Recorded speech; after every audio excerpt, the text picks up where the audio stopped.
कक्षा 10वीं के विज्ञान का ये दूसरा चैप्टर है और इसमें जो भी महत्वपूर्ण प्रश्न है ना उन्हीं में से आ जाएगा।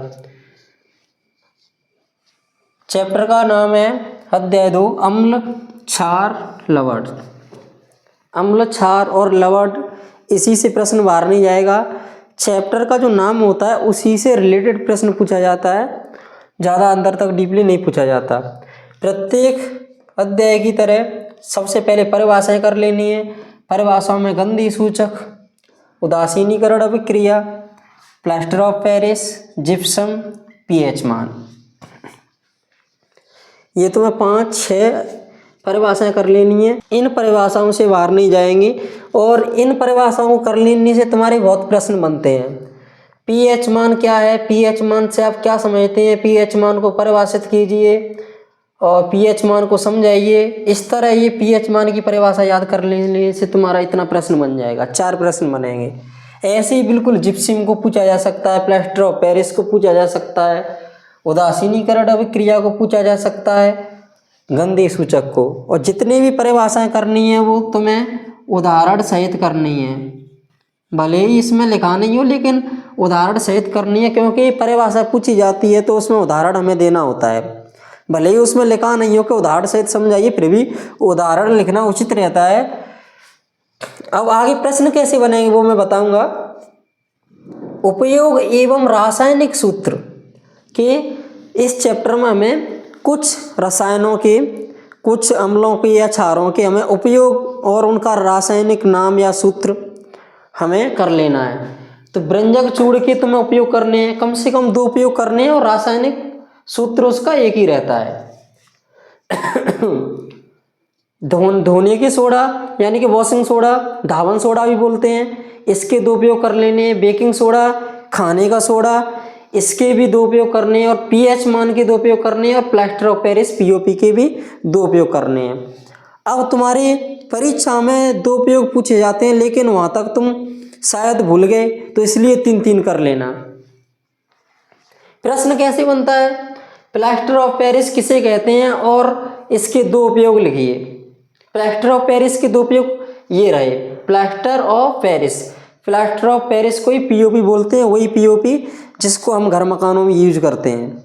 और इसमें ऐसे पूछा जा सकता है कि धोने के सोडा का रासायनिक सूत्र और उपयोग लिखिए। बस यहाँ नॉलेज के विशेष पर करा रहा हूँ, ना कि प्रश्न रटा रहा हूँ मैं कि बिल्कुल प्रश्न रटी लो तुम और लिखा वैसा का वैसा ही। तीसरा प्रश्न है, पीतल एवं तांबे के बर्तनों में दही एवं खट्टे पदार्थों को क्यों नहीं रखना चाहिए। तुमने गाँव में भी सुना होगा कई बार कि पीतल और जो तांबे के बर्तन हैं उनमें दही वगैरह नहीं रखते।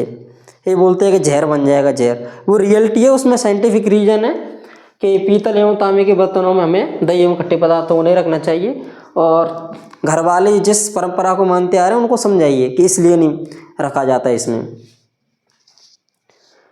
बेकिंग सोडा मिले हुए दूध को दही बनने में अधिक समय क्यों लगता है, कि जिस दही में, जिस दूध में बेकिंग सोडा मिला देते हैं उसको जमने में टाइम क्यों लगता है। ज़्यादातर दूध वाले दही को बचाने के लिए उसमें बेकिंग सोडा का यूज करते हैं, दूध को बचाने के लिए।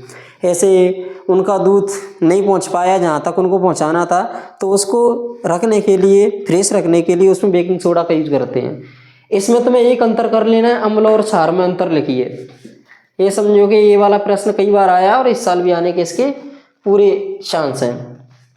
पीएच परिवर्तन के कारण दंत क्षय कैसे होता है, कि अगर हमारे मुंह का पीएच मान इधर से उधर हो रहा है, चेंज हो रहा है, बदल रहा है, तो हमारा दांतों का क्षय होने लगेगा, क्षय यानी कि विनाश होने लगेगा।